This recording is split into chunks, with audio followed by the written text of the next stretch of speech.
Jeff, I wanted to tell you that when we first met, I was not a podcast guy.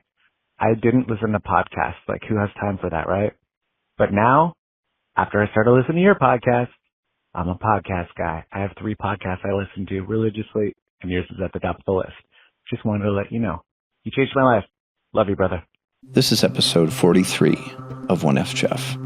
43 is a prime number with a weird split personality. Mathematically, it's one of the rare Heegner numbers, where complex equations behave perfectly. Esoterically, 4 plus 3 equals 7, often tied to introspection and truth-seeking, giving it a structured spirituality vibe. It also follows 42 in The Hitchhiker's Guide to the Galaxy by Douglas Adams, so some people treat 43 as the question after the answer, a meaning that's less ancient wisdom and more modern myth-making. Hello once again, my friends. Buenos dias, buenos noches, depending on when you may or may not be listening to this. Well, depending on when you may be listening to this, because if you're not listening to this, then you're not hearing it. So that wouldn't work out at all. Anyway, I hope you're all doing very well. Thriving, as it were. I'm doing well. I've had a busy week. My sister and my nephew have been in town here in Mexico City, and we've been doing lots of wonderful things, seeing the sights, and you can hear all about them in the next episode of CDMX Dispatch, which to my Patreon subscribers will be coming out on Friday or Saturday of this week, but for everybody else, it'll be coming out sometime next week. So, you know, I guess it depends on how patient you are, but if you aren't patient at all and you want to hear that right away, go to patreon.com/onefjef and sign up. Because it's been an interesting week, and so it'll be a good episode. As will this one be, because my guest today is Nathan Fitch.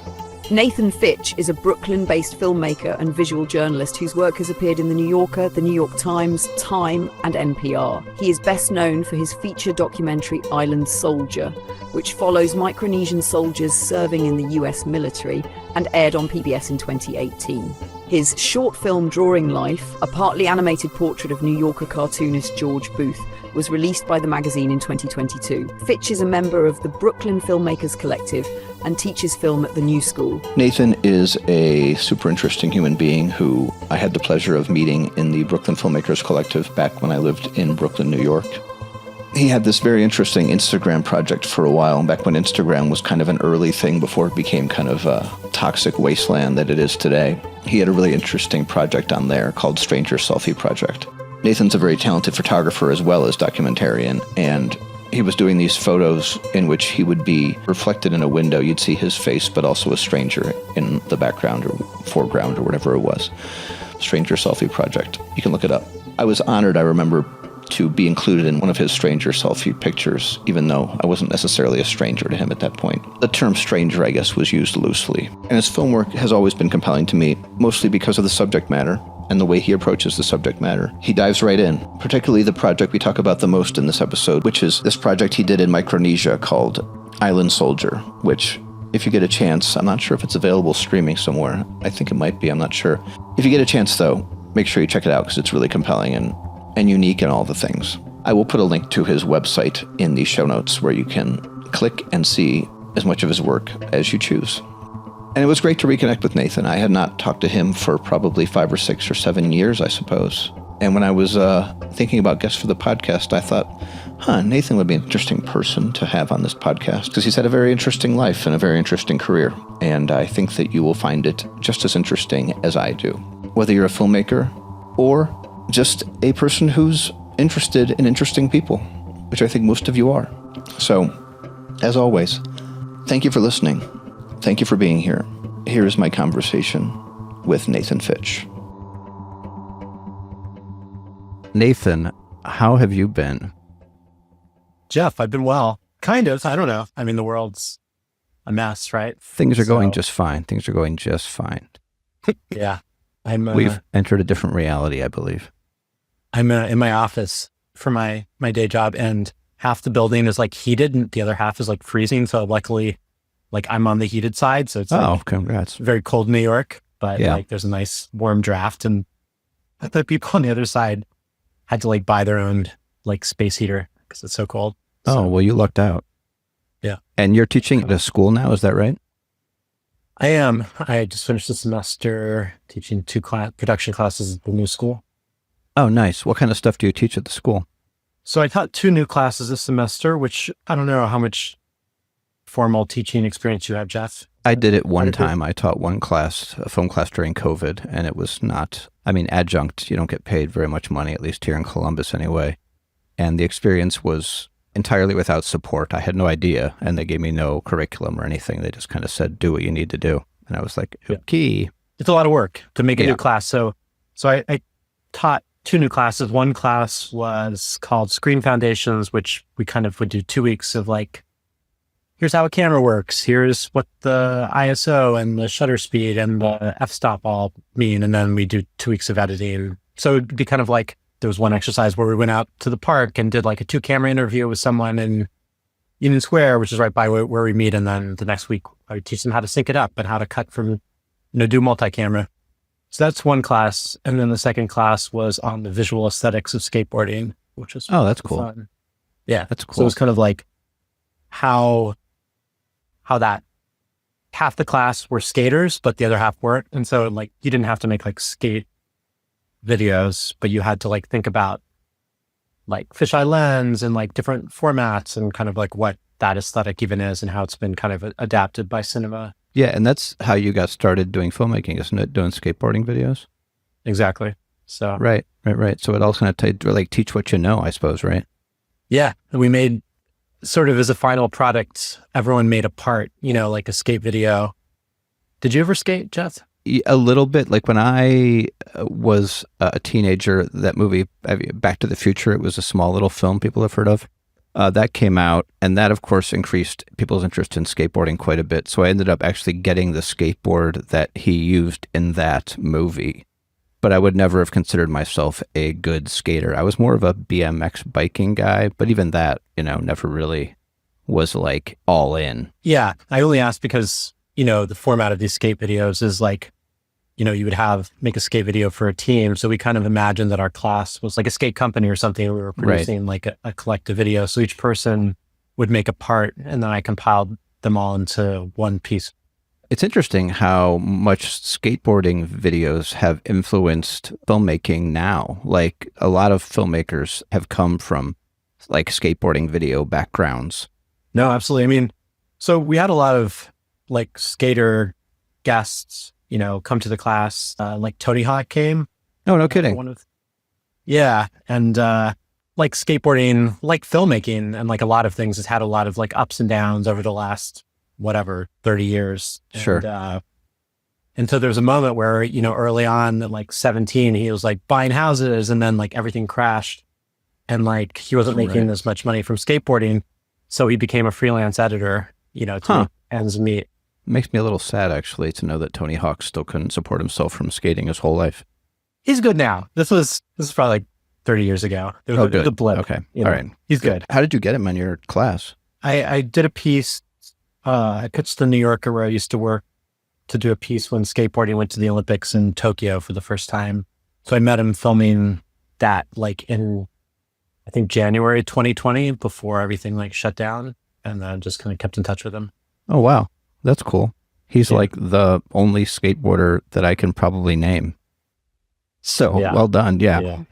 So usually I start with how we met, and how I met Nathan Fitch is from the Brooklyn Filmmakers Collective, which I'm not really going to go deep into it, but it's a collection of filmmakers in New York who would get together every week and screen our work. And I think I joined in 2011 because I'd just gotten out of Sundance, and I thought, well, I can actually get in now. Because at the time it was very difficult to get into. I don't know if it is now, but there was a lot of applications from what I understand back in the day. But it was a wonderful group, met a lot of people. When did you join? I think I joined right before you. Okay.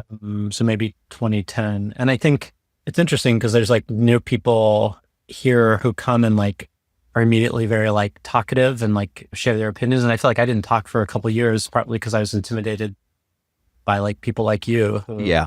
Like me? Are you kidding? Like, that's ridiculous. No, that's the like it's funny because I felt the same exact way. I think maybe everybody feels that way in a sense, because there's a lot of talent in that group. It's a little intimidating sometimes. How's BFC going now? It's interesting. I mean, I thought it was going to expire during the pandemic. Like everything Yeah, I else thought it was going to expire well before that, to be honest, but nothing personal against it, but it felt like it was a little bit on shaky ground for a while when I was leaving New York anyway. Yeah. I mean, when I tell people about it, the fact that we get together like once a week and that people actually show up once a week. Yeah. I mean, it's kind of incredible. It really is. Yeah. And if I think about it, if I joined right before you in 2010, I mean, like 15 years that I've been doing this, like kind of off and on. Crazy. But so it was dying. There was a little while where after the pandemic, it felt like no one was going to come back. And there was myself and another member, Veena Rao. I love Veena. We would come every week, and like there were some times it would be like one other person or two other people. You guys kept it going. That's good. Kind of like, it's just become like, a part of my creative practice in a way of keeping myself like accountable, Sure. And it's like, because the projects I am working on, I never have like enough funding to pay myself to work on them. Right. Right. My own films. Right. It's just like nice to have the like community and like the brain trust and just honestly showing up and seeing like the cool things that other people are doing and then getting inspired. So, yeah. And honestly, it was like great to me because it was, I think 8 years I was in it, I guess 7 or 8. And just, seeing people, develop and get older and have kids and all these kind of things. It was just a community that I really kind of miss, It's interesting. It's like everything, life changes, and like doing something like having a kid changes like, your life in meaningful ways, and like, moving changes your life. But it's interesting because like BFC in a way, it's like stayed the same in format, but it's, it's like the DNA of it changes every time there's a new group of people who come in because, they bring whatever their vibe is, and then the whole group kind of shifts a little bit. Right. I mean, it seems like that's what's happened a lot. Like more young people have come in with more like, piss and vinegar, as they say, and have kind of reinvigorated it. I saw there's a newsletter or something, or a video series or something that they were doing that was really good. So good to see it. Yeah. I've been sort of like flogging the social media and the Instagram for years. And finally we have a new member named Tien who's really been doing it legitimately. So it's not just me like scrolling and trying to learn things when I'm on train or whatever. Right. It was always pretty disorganized from what I recall. It was always lots of all the best intentions, but then it was always like, but who's going to do that? So, yep. So let's talk about some of your movies. Island Soldier is the one that I first remember seeing of yours. And it was a really interesting project. Do you want to talk about that a little bit? It's interesting because it came out a while ago, but it continues to have a life because it's sort of, there's not been much made about it. So kind of the backstory for that project was after I went to art school in LA for like drawing and painting and illustration. And I'd studied abroad in Sweden for a semester just to like, get out of the US and see what another country was like, which was like a really interesting experience. And I really liked Sweden. Of course. Yeah. The work was kind of more radical, I would say, than the work that was being made. So that was exciting. What do you mean by that? I mean, the art school that I went to in LA was like, it's like well respected, but like the kind of what art school was it? Called Otis. Okay. Yeah, if you fly into LAX, you'll fly over it. David Hockney is like a artist who came out of it. But like, at least the program I was in was kind of like, you'd be like, a homework assignment would be to like set up a still life and like render an apple and make it look like an apple, and then I got to Europe and like everyone in the art school there like knew how to render and draw really well. And they were just like past, they were like, the Renaissance painters did that. Right. Now we're not going to keep trying to do this thing that's been done forever. We're going to try to use different styles and like interpret reality. And it was just like a more loose and open approach to visuals. Do you think that like in the United States, I think a lot of people just go to art school because they have some inclination for the arts. They maybe don't know what else to do. They don't entirely understand what they want to do. Whereas in like Europe or Sweden, maybe there's more of an intentionality to it. No, absolutely. I mean, the reason I went to art school was because I'm really dyslexic. And so I didn't get it. I only got into like a couple schools because my grades were bad. My, whatever SATs or whatever were like abysmal. And so like the only schools that accepted me were like schools. I had like a drawing portfolio. So for me, it was like, I didn't have too much of a choice, but I think you're totally right. And like, the school I was at in Sweden was like completely free, and the government would actually even pay the students, little like. Don't even get me. Don't even get me started. Don't even. But the flip side was it was pretty competitive. So there were people who, I think the median age in the class I was in was probably like 26, 27, and I was, 18 or 19. Oh, wow. I might have been 20. But it's like people had applied 6 times, to get in. And, because design is a huge export for Sweden, it's just taken more seriously. Like within the hierarchy of society, I feel like if you're in the United States and you're an artist, then if you're like a lawyer or a doctor or somebody who's going to like make more money, there's a certain like way people look at you. Absolutely. Absolutely. And in Sweden, it's not actually like that. If you're an artist, more respect, more. Yeah. And even in Ireland now, they're paying their artists like I don't know how many of them I read, but a good chunk of artists, they're giving them just like the government's giving them a living wage because they know that there's not a lot of money in art, which again makes me feel like I need to get out of this country. But that's another story. So I graduated with this degree in illustration or whatever. And but I really, at the time, didn't really want to get a job. I wanted to travel and see the world. I had this idea that before I got, locked down. So I ended up doing, I spent a while kind of trying to figure out how to get out of the US. And I ended up doing the US Peace Corps program where they send you somewhere for 2 years. That landed me in Micronesia. And then there was this big push for historic preservation for Peace Corps people who wanted to help, document the culture of the islands because there's been so many waves of colonial power that have come through and decimated indigenous oral histories and ways that culture were passed on. So I was part of this group of volunteers. And so I was tasked to kind of document events through photography and video for 2 years. That was kind of my day job. Oh, that's awesome. Yeah. So I hadn't studied film. I'd made skate videos in high school, editing between 2 VCRs, but film wasn't really or video even wasn't really on my radar beyond documenting skateboarding. And then I kind of had to do it. And it was the stuff I was doing was very basic. Sure. You'd show up, maybe I would get assigned to document a Liberation Day celebration where the people of the island celebrate being quote unquote liberated by the United States from Japan, because it was during World War II. There was this tough period where the local people were kind of forced into labor and just had pretty hard lives. So they were pretty stoked when the US rolled up and had a bunch of canned food and stuff. Right. I don't know much about Micronesia at all, to be honest, aside from I think what I learned from your film. Can you give a short rundown of the history of Micronesia? Because I don't think a lot of people probably have any idea. No, absolutely. And I mean, this is a bit of a tangent, but I'm working on some new projects that are also related to Micronesia in that region. And there was a blow up in Ohio because there was around the time some of the racist stuff about the Haitians was being said. Oh yeah, they're eating eating the pets. Yeah. Yeah, some of that was translated to Micronesians who are living in Ohio, and I found recordings of these community board meetings where people were talking about all these strange islanders who've shown up in their community, and then there's other people that were "Look, guys, you got to know the history. They're here for a good reason." Yeah. But the Micronesians weren't eating your pets. No. Okay, good, so, good. History of Micronesia. Micronesia is a huge swath of the Western Pacific. So you kind of between Hawaii and New Zealand and Indonesia, millions of square miles of ocean, but only small landmass. So either, volcanic islands that were kind of higher and have kind of been sinking down, or atolls, which are then sandy, low-lying islands.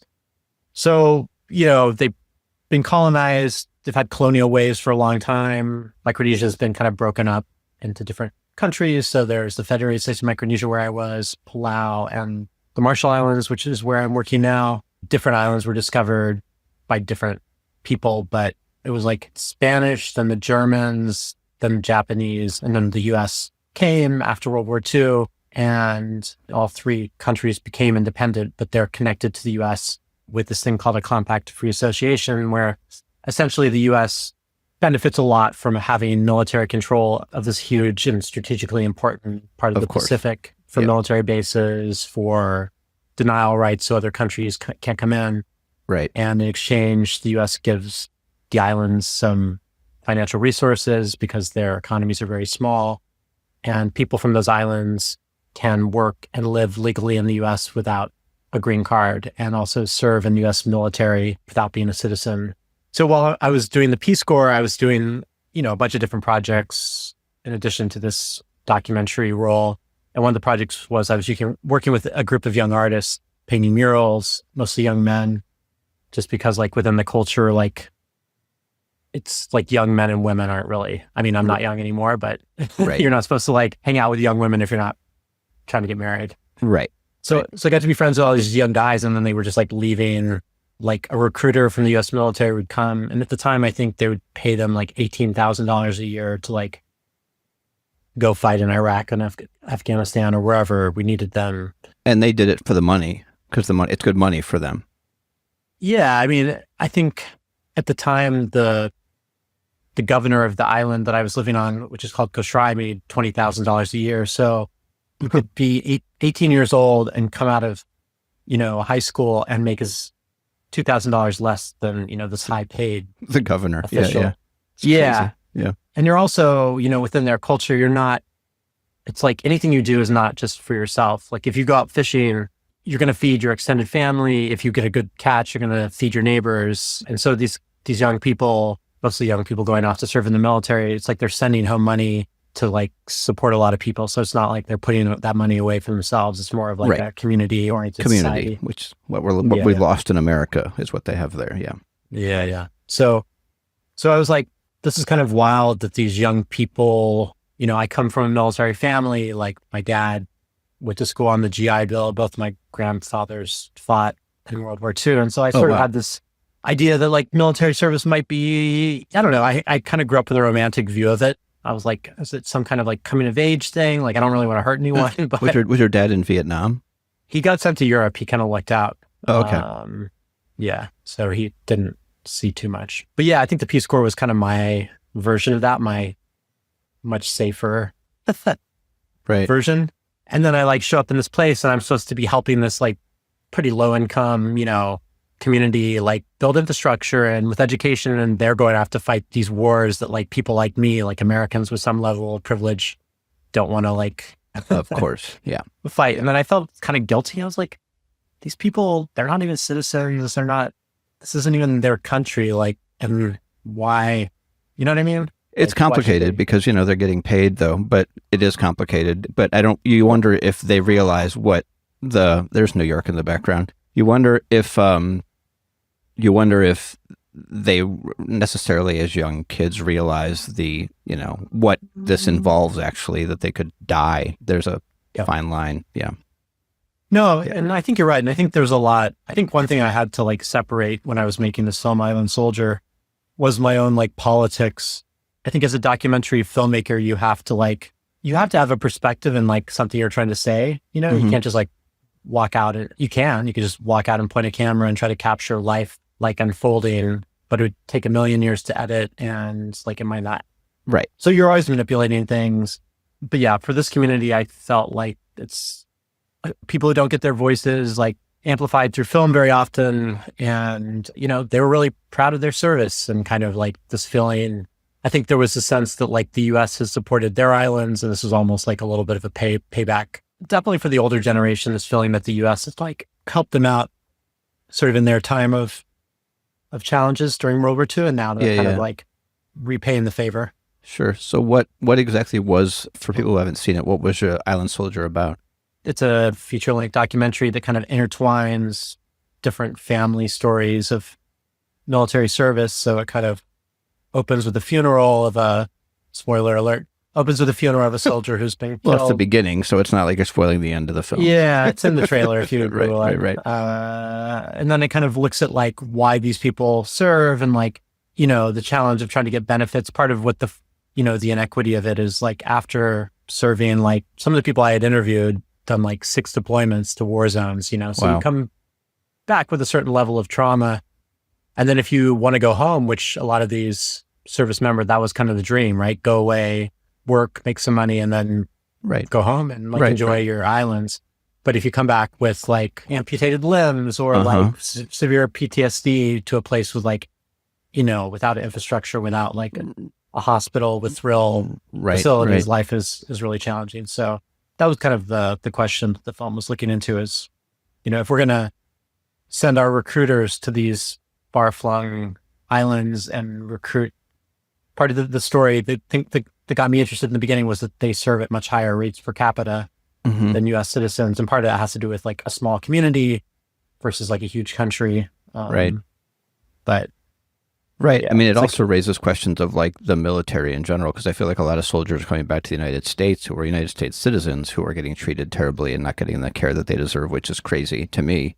Let alone Micronesians who don't even have really a stake in American security doing it and coming back to Micronesia and not being able to get the medical care they deserve. Good times. How did your perspective on the military change as you made the documentary? I mean, it was interesting. I spent about a month in Afghanistan filming with these soldiers who I'd already been filming with in Colorado on Fort Carson. And so at that point in the war, I kind of thought I was going to be on a small base on the side of a mountain. Sure.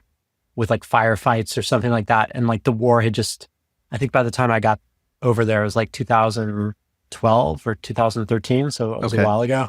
But I was just, at least where I was at, I was just stuck inside a huge military base. And like every 2 or 3 days, we would go out on patrol for 18 hours. And it was like really long, laborious. But all that to say, it was like a lot of boredom punctuated with like some very scary moments. Like what kind of scary moments? The thing that was like scariest for me, because like I think the kind of unit that I was with were like 6 or 7 months into their deployment, I want to say. I could be wrong about that. But they'd been there for a while. And most of the guys had been like blown up. They'd been in vehicles that had been hit by IEDs. Wow. And so like, we'd go out on patrol and they gave me like a headset. So I was like stuck in the back with my camera, sort of like trying to shoot anything I could, and it was really challenging because I'm stuck in the back of I rode around in a truck called a Buffalo a lot, which is this huge, you can imagine. Yeah.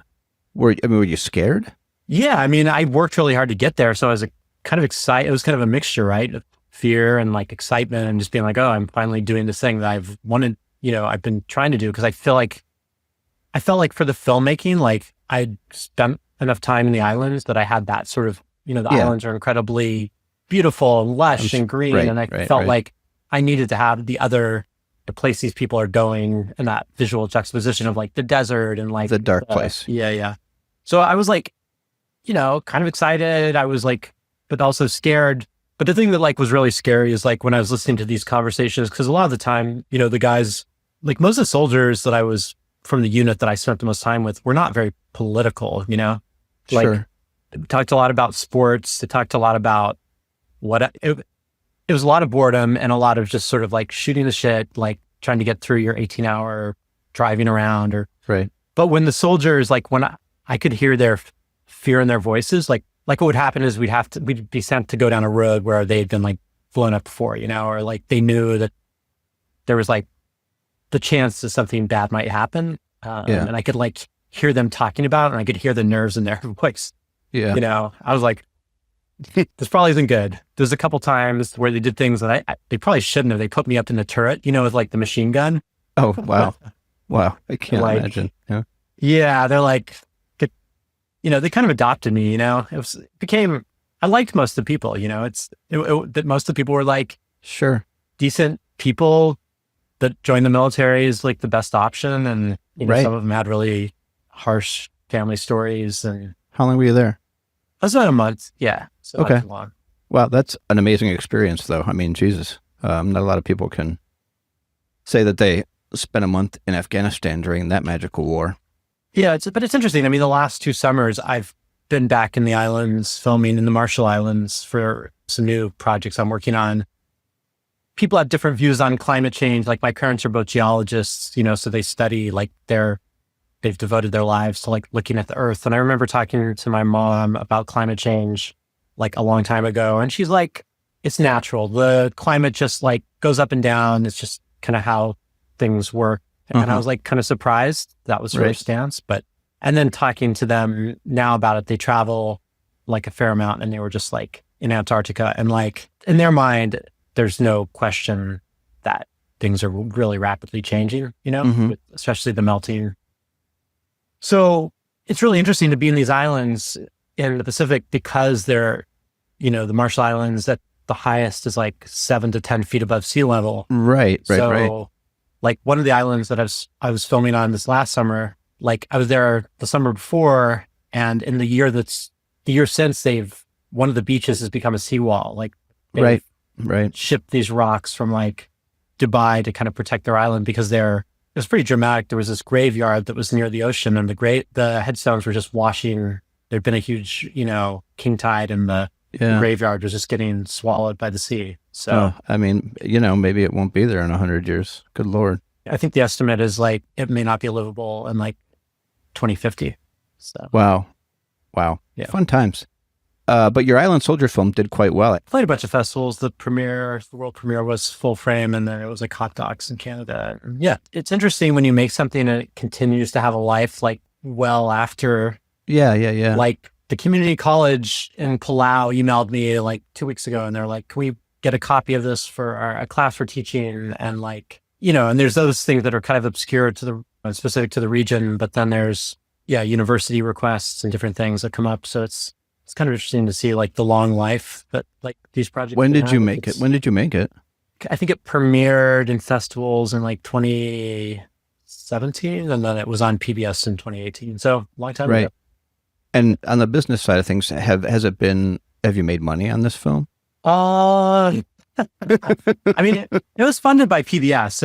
There was like, it was funded through grants, and that did impact the distribution because as part of that PBS funding, they, had TV broadcast rights and they had streaming rights for a while. Had you started the film when you reached out to PBS? Like, how did that grant process work exactly? I'm trying to remember the first money in. It's got to be expensive to fly to Micronesia a lot. I think I got $10,000 from at the time it was called the Guam Humanities Council. That was the first money in. And so that funded my first production shoot back there to get a little bit of footage to show other grant possibilities. Yeah. I think for me, targeting smaller funders is critical, trying to find things that are specific. If you're from Ohio and you want to make a film, instead of applying for Tribeca and Sundance, do that for sure if you have time and bandwidth. But the Ohio, Arts Council or, Although a lot of these grants have dried up now that the current administration is in office, but that's not beside the point, I suppose. Yeah. Or it is the point. I don't know. Yeah. So PBS came on board and they put in money for R&D, research and development, and then they funded production or post-production. And I didn't know that. That's awesome. It was a decent amount of money they gave you? I mean, it was decent. It's interesting to I feel like budgets for documentaries can go in such different directions, It's when Quibi there was a moment where Quibi, had so much money, and at the time my office mate was making so much money doing a very short documentary, and then, working at the New Yorker for a few years, or Condé Nast, and just seeing it's just the Wild West, how all this works, as far as I can tell. Yeah. And it seems I often say this, but it feels like there's so much, when I was coming into doing filmmaking and stuff, there obviously wasn't nearly as much content. I mean, I remember when Netflix was sending out DVDs and so forth. And now it just seems like there's just a flood of constant content. So it's very difficult to get seen, number one, and to actually get traction before your project just kind of floats down the river. You know what I mean? No, 100%. I mean, where do you think it's all going? What's your... you mean where the media industry is going? Yeah. Or the filmmaking in general?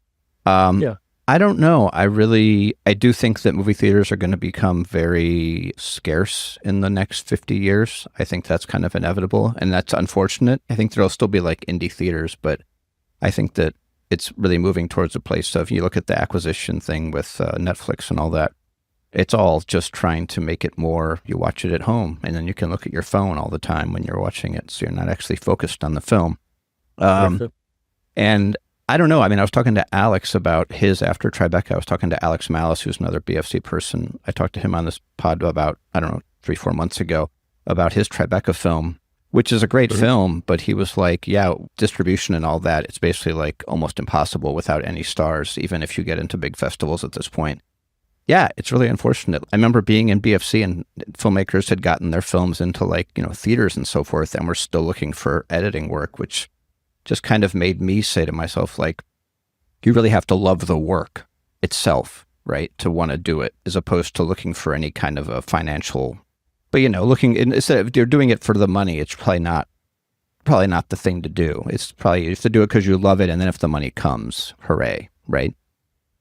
I mean, I think there could be an argument that's you probably in life should mostly do like right. That's definitely a thing.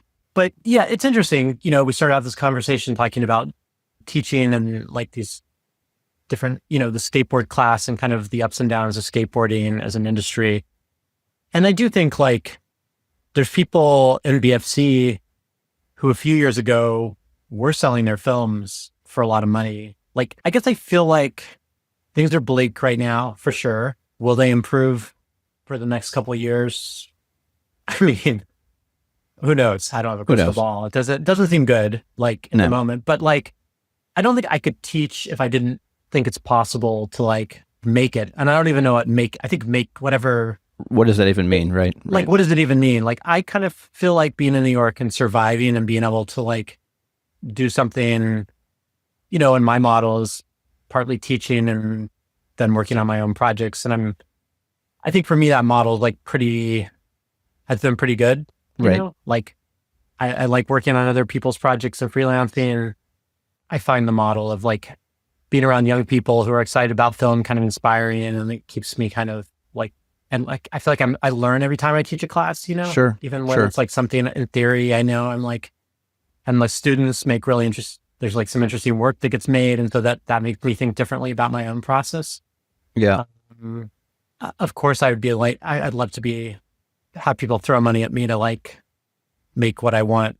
That would be the dream, obviously. Of course. I think I was saying to someone else about this, or I've had a couple of conversations about like, people don't really talk about like their side hustle. Like if you look at BFC and you think about how everyone's like making ends work, there's all sorts of models, and there's some people and it's like commercials or whatever the side hustle, but for like Arthouse, narrative or documentary or these things that have pretty niche audiences right now, it's hard to kind of like just do that. It's hard to even get noticed, I think, even in the landscape we're in now, because I mean, I'll look around sometimes, somebody will mention a film to me and like, it was a relatively big art house film, and I haven't even heard of it because like, partially because I'm not paying as much attention, but partially because there's just so much content all the time. And it's hard to even notice some of the smaller projects, but I don't know. I mean, I had to leave New York because I couldn't sustain myself, because I'm an editor mostly. And even now I'm looking for work, and there's just not a lot of editing work out there. Like, it's mostly looking for like somebody to make TikTok videos or Instagram reels. And I'll do it if I have to, but it's not what I really want to do.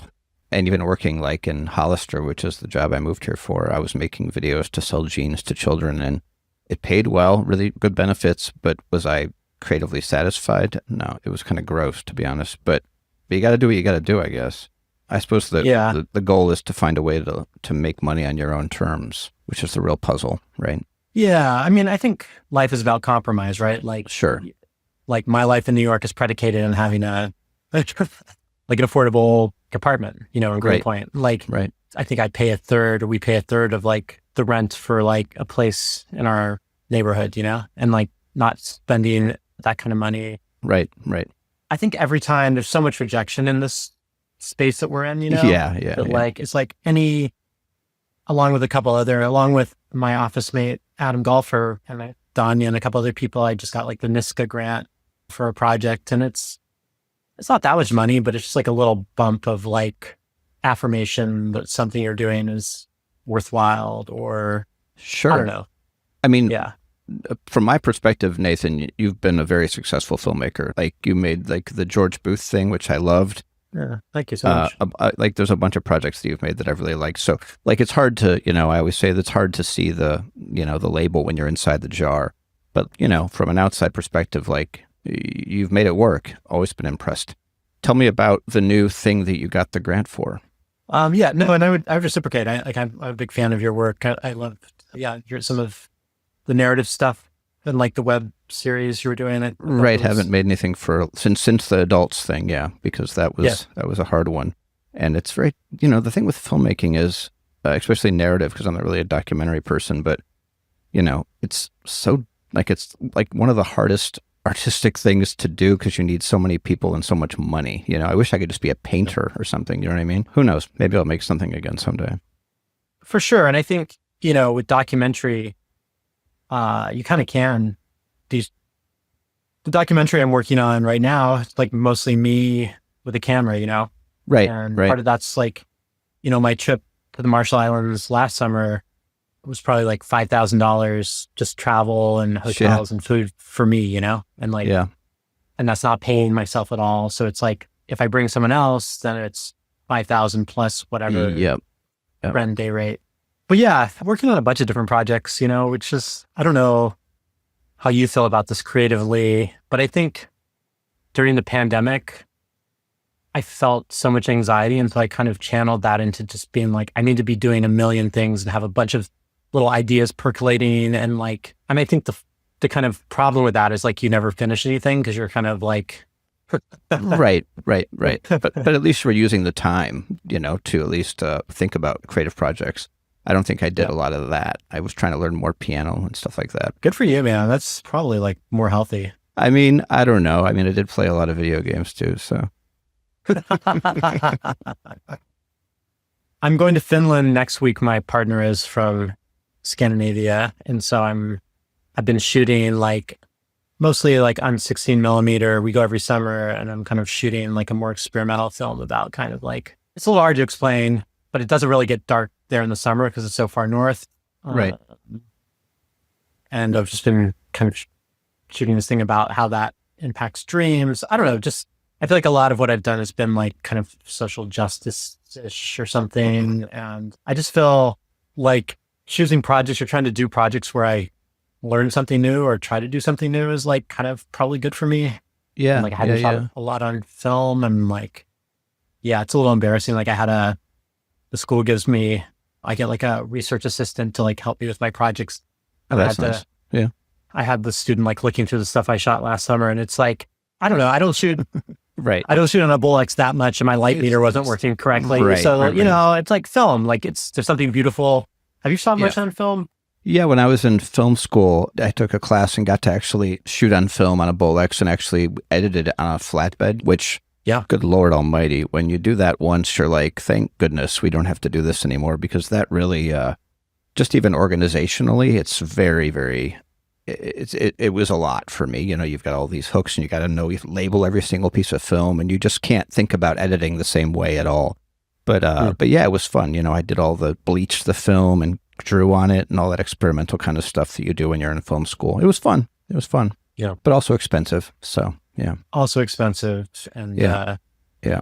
So the project that kind of was an offshoot of Island Soldier, what's that about? So the most recent short that I finished came out like a little bit back. It's called In Exile, but it was kind of a pandemic. During the pandemic, I was stressed out and kind of trying to keep busy. Yeah. And so there was this Micronesian woman who was doing a podcast and she was just interviewing all these islanders about like what that experience is like to be a Pacific Islander living in the US. And then she had someone on who had seen Island Soldier and was interested in filmmaking and photography. And so she like reached out to me on Facebook afterwards and she's like, hey, I'd love to promote your film. And also you should listen to this podcast because we talked about you and your work. And I was like, okay. That's fun. Yeah. As a filmmaker to like think that anything, of course, because you know this, Jeff, it's like you make the thing and then you kind of like, if you're lucky, you get to see it in theaters and you get to have people emote, but a lot of it's just like you put it out on the internet and like maybe you get a bunch of like nasty comments on YouTube, or if it gets a Vimeo staff pick, I don't know, that feels like a slightly more positive space for me, at least. Vimeo. Yeah. So anyway, so I listened to this thing and the guy who was interested in filmmaking and had watched Island Soldier and talked a bit about that, was working in a meatpacking industry, and the Micronesian community, especially the people from the Marshall Islands, where they make up 3% of Arkansas, but they were 50% of the fatalities in the first couple months of the pandemic because they have all these pre-existing conditions because of nuclear testing. Right. And they're all, multi-generational households. And if I'm being honest, like after Island Soldier, I kind of was like, I don't know if I need to make more projects in the Pacific, Yeah. It's like, it's a long flight. A long way. Yeah. It's expensive. And also, like, if we're just being honest, does the world, like, want me, like a white guy from New York, to be, like, telling the stories of Pacific Islanders and Micronesia? Like, that narrative has changed a little bit, too. Yeah. Yeah. With, like, granted, I have, like, a long history, with the islands, but it just felt like, from, like, a funding perspective, like, I wasn't super fundable, Right. Even though you're you're telling a story that kind of needed to be told in a way, but still. Yeah.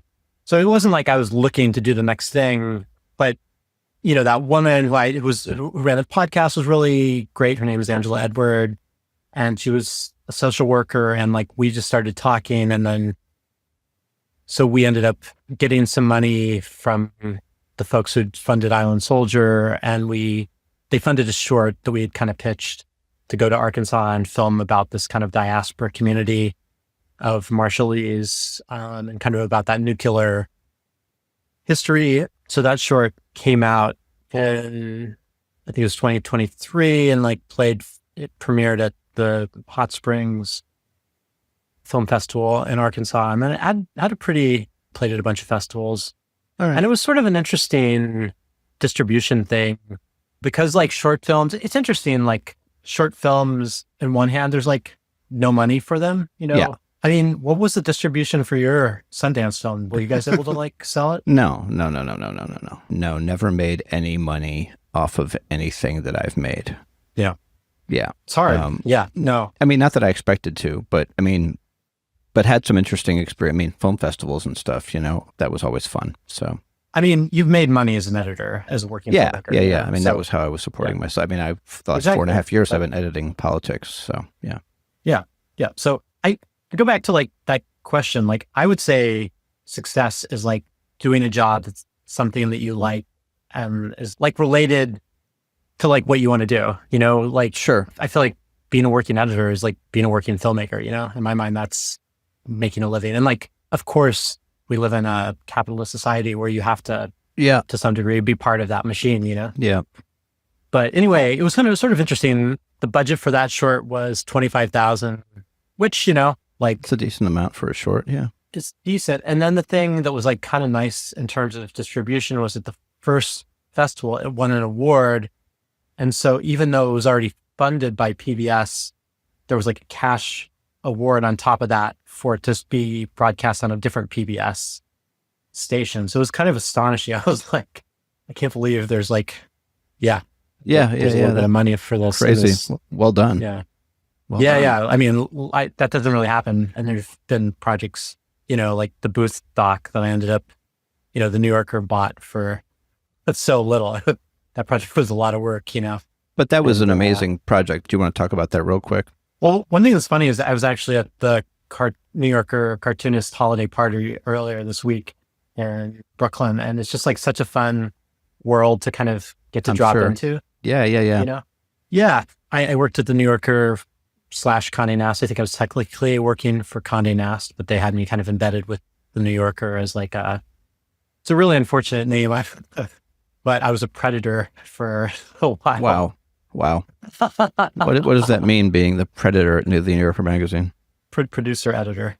Predator. I get it. That's quite a educer. Editucer. I guess you can't do the other way around, Yeah. Such a bad name.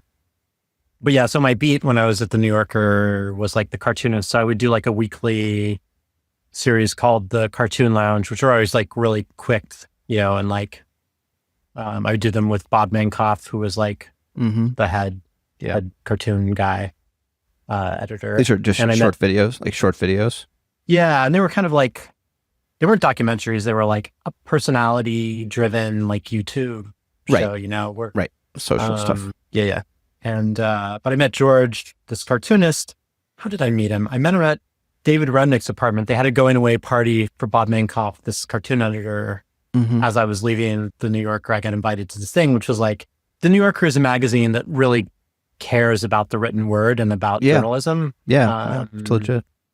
But like video was still it's still something kind of new. I mean, there was just the big Netflix movie that came out about the magazine. Yeah, I haven't watched that yet. I'm looking forward to it. I haven't watched it either. My family has a long history with the New Yorker. I remember my parents subscribed to it for years and years, and when I was a kid, I hated it. The only thing I liked about it was the cartoons, because it's mostly words, right? It's not a great magazine for, a young person. You're looking through it. It's just words. But as I got older, I began to appreciate it a lot more. Well, that was a funny thing. When I got the job, I'd never read the New Yorker because I'm like, oh, wow. I'm dyslexic, I don't. Oh, right. I didn't like really read very much for a lot of my life. I would listen to books on tape and on audio, but like the New Yorker was like there wasn't an audio option for that, back then. Right. So the day before I had my job interview at the New Yorker, I like went to Barnes and Noble and I was like, what is this magazine about? I was similar to you. Like my parents always had it and I would like flip through it and like look at the cartoons and like the, photography or whatever. But like, right. Had never really read it. And they were kind of grilling me in my job interview. They're like, which writers do you like? And I was like, I can't believe I got the job actually. Well done. But yeah, I was at this party at David Remnick's apartment, which is very nice, by the way. I'm sure. I was going to ask. Yeah, like, beautiful apartment. And it was all the big cartoonists. And then this guy kind of walked through, this older gentleman, and just like the reverence of everyone when everyone just like turned and like, it was clear that he was like this very loved person. And I was like, who's that guy? And he kind of just like landed by me and he was like pretty old. So he kind of was like holding my shoulder to kind of hold himself steady. He had a cane, but he was, and then he started telling me these stories about being in World War II and being in the Marines, and my grandfather had been in the Marines at the same time. And he just felt like a different, like part of this generation of people that aren't going to be around too much longer, Yeah. Like, yeah. He was like civil in a way that I feel like people aren't civil anymore. Yeah. And so, I was just like, this guy seems really interesting. And then I like looked him up and his name was George Booth, and he's like this very legendary cartoonist. And so I pitched it to the New Yorker, obviously, when I met with my boss, and she was like, no, I don't think that's for us. And I was like, what? Yeah, that seems okay. Iconic New Yorker cartoonist. Right. Why would you not want, well, anyway. Yeah. But in a way that was good because I could just kind of do it on my own and do it my way. I had a friend, Emily Collins, who has a animation studio, and I was interested in the idea of like having the film be partly animated. And so for me, that was like an exciting part about that documentary was the idea of integrating animation. Yeah. It was a really beautiful project. It really, it was very touching. It was like you could tell that you had become close with this guy, with George, over the course of the shooting, and it was really kind of touching to see.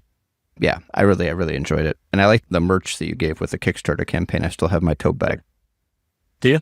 I do, of course. I use it at the grocery store. I put bananas in it and whatever else I purchase, but often bananas are a thing that I buy. So that's often what goes in that bag. And I think of you every time. Yeah.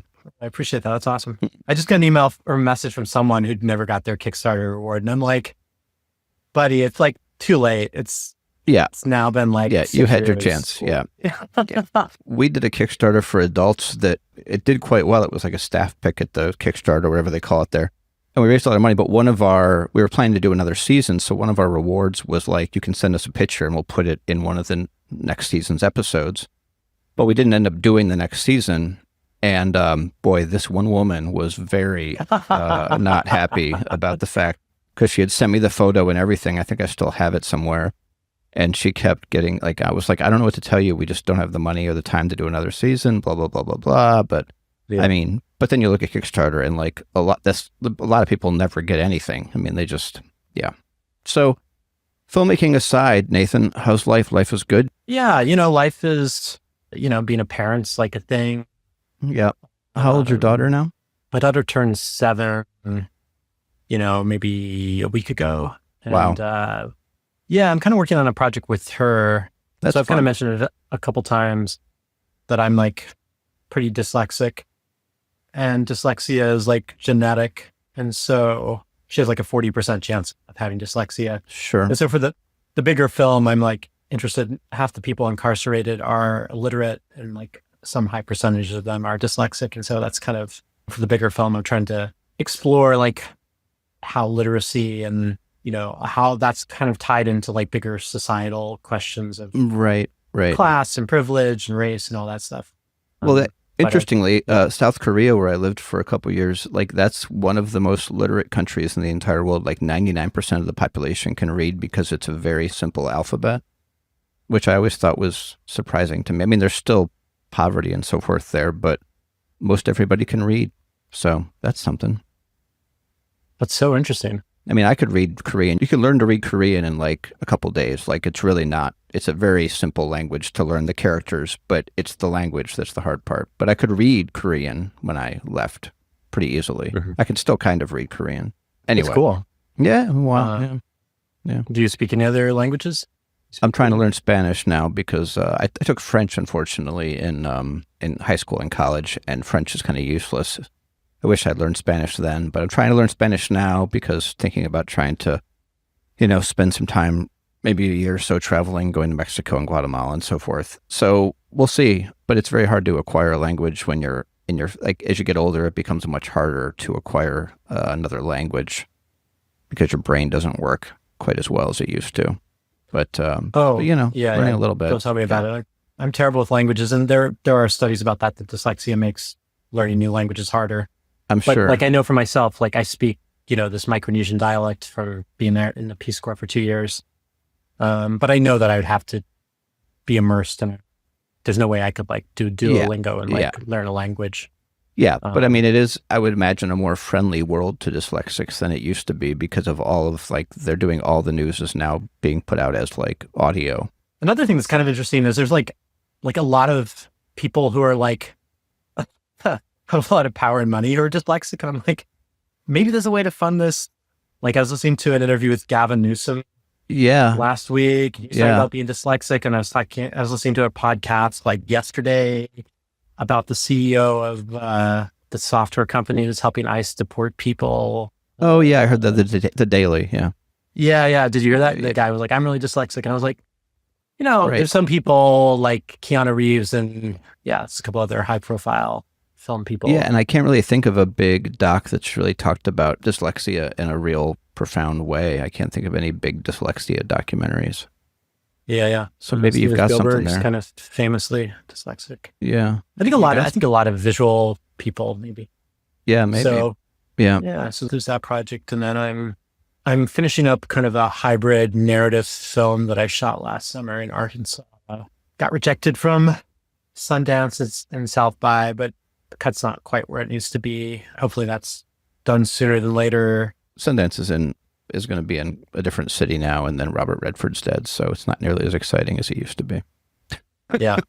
That's what I think. You got to see the real deal. Yeah. It was. I still can't quite believe that even happened because, you know, looking back, it's like nobody gets into Sundance. I mean, not very many people anyway. Yeah. I mean, you get to meet Robert Redford and everything. So, it was exciting. Not anymore. Yeah. No, because he's dead. Yeah. Maybe they have this like a Weekend at Bernie's kind of thing going on there now. That'd be funny. Where did you meet your partner, by the way? We met on a rooftop in Brooklyn at a party. Oh, wow. It's strange that you lived in Sweden and then ended up, are you married or no? We are married. No, you are married. So it's your wife. My wife. It's interesting that you ended up marrying a woman from Finland after living in Sweden. I wonder if there's some sort of a weird connection there. Well, she thinks of herself as Swedish, and she's from all right. Well, a part of Finland that's Swedish speaking. So, yeah. Oh, interesting. Yeah. I've always wanted to go to that area. I've only been to Iceland, which is, what do they call that area in Europe? Scandinavia, there it is. Did you go to the Blue Lagoon? Yeah, went to the Blue Lagoon. I mean, if you've been to Iceland, it's beautiful. It's it's like just this weird fairy tale country. Yeah, really ate puffin when I was there. Wasn't very good, but the woman I was dating at the time was there with me, and she wanted to try the puffin meat. And went to the Penis Museum, which I've talked about quite a bit.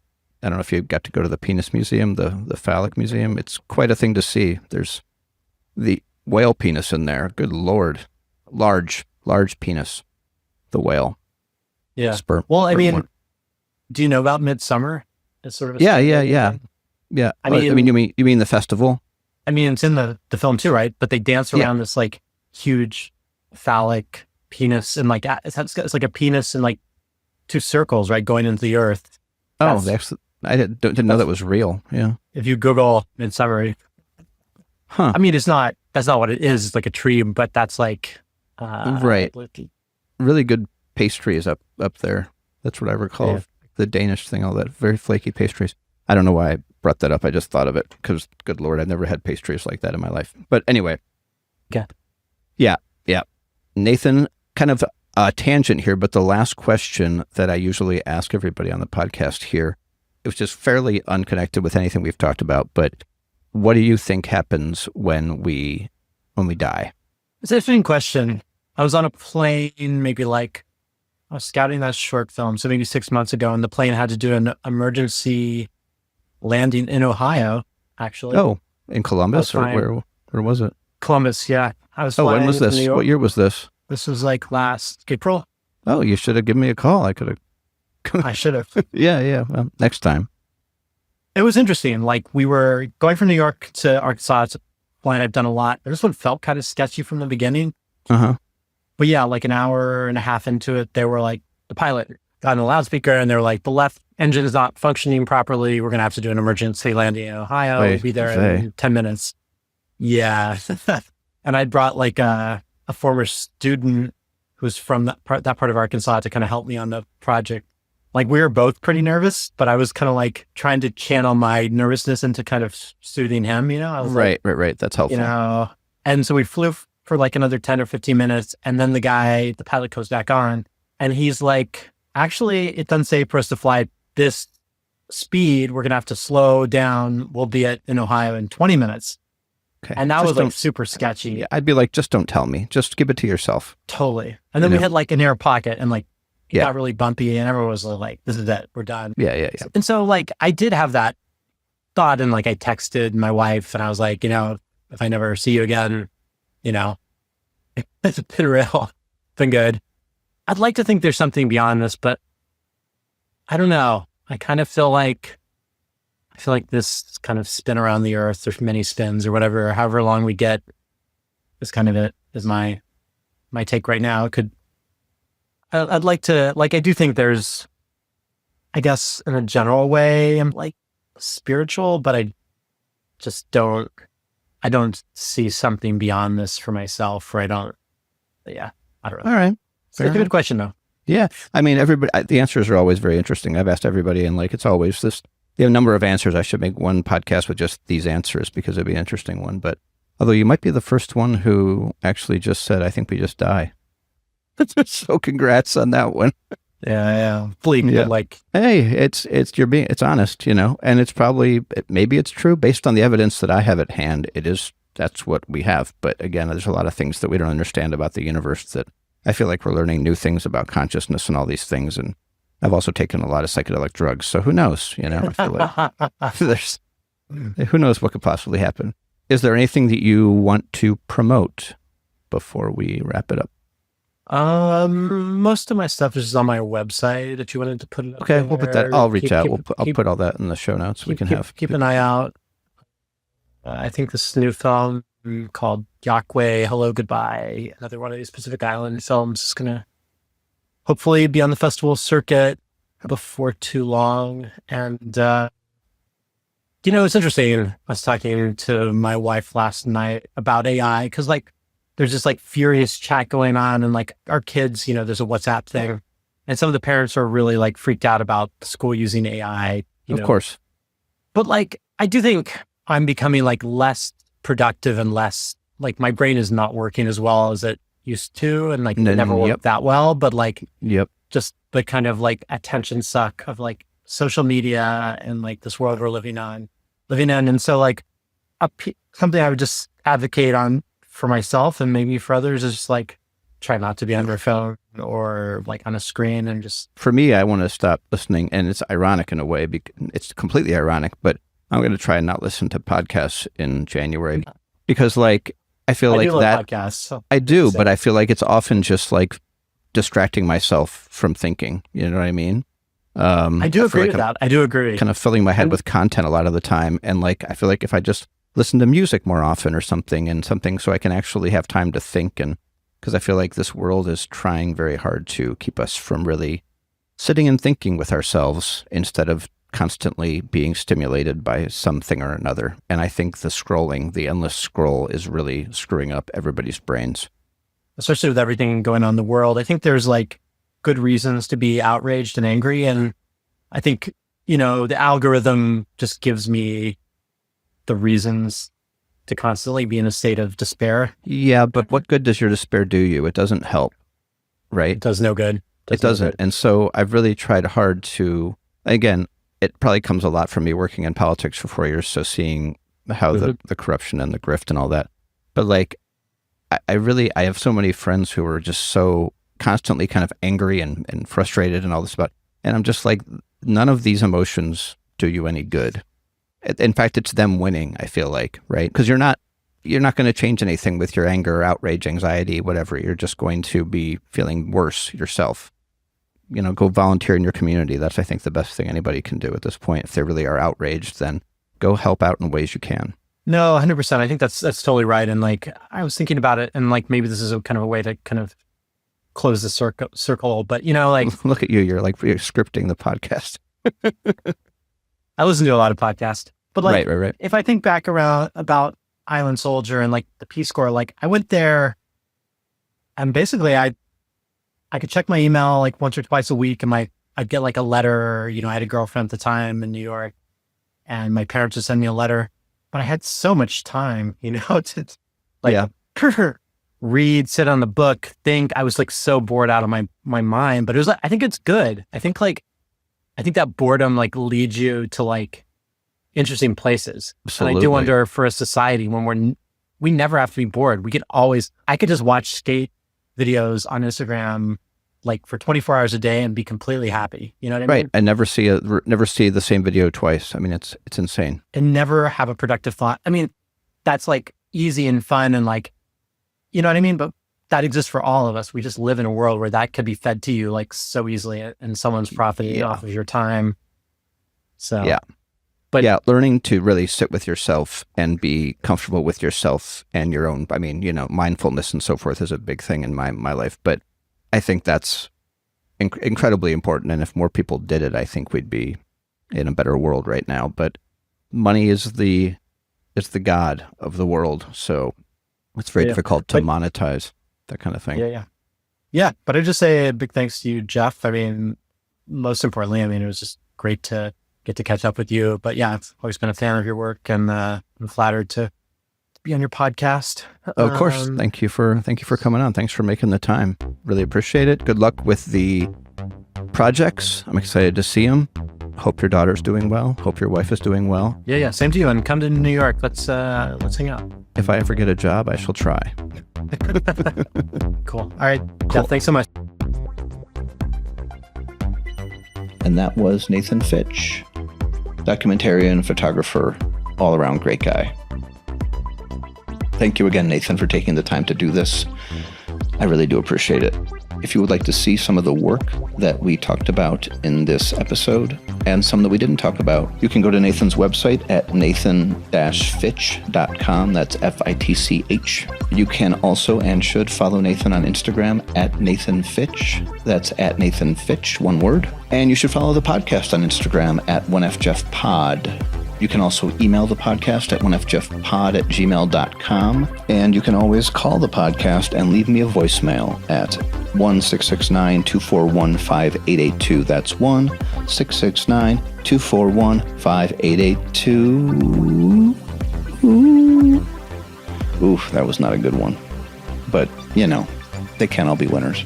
And once again, there will be another episode about my adventures here in La Ciudad de Mexico, coming out for the Patreon subscribers later this week, and for the general public sometime next week. So if you want to hear that early, once again, patreon.com/onefjef. And I'll leave you with a quote that I stumbled upon as I was going through my phone recently by Joseph Campbell. We're in a free fall into future. We don't know where we're going. Things are changing so fast, and always when you're going through a long tunnel, anxiety comes along. And all you have to do to transform your hell into a paradise is to turn your fall into a voluntary act. It's a very interesting shift of perspective, and that's all it is. Joyful participation in the sorrows, and everything changes. Take care of yourselves, my friends. Very good, Jeffrey.